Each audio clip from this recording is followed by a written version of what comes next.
আসসালামু আলাইকুম, সঞ্জিদা স্পেয়ারে সবাইকে স্বাগতম। সবার সকাল সুন্দর হলো আশা করি।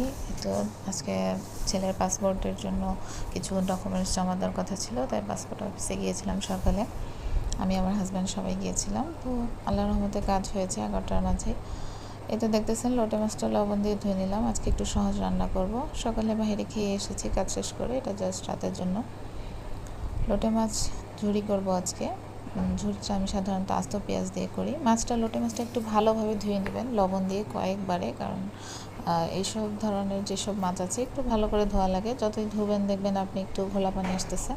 পেঁয়াজটা এই তো মরিচ লবণ হলুদ দিয়ে ভেজে নিয়ে তারপর উপরে এভাবে পেঁয়াজটা যখন ভাজা ভাজা হয়ে যাবে উপরে এভাবে লোটে মাছটা বিছিয়ে দিবেন সোজা করে।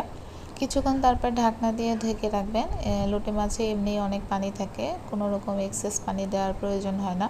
ঢাকনা দিয়ে বেশি না, আপনি লো ফ্লেমে 5 মিনিট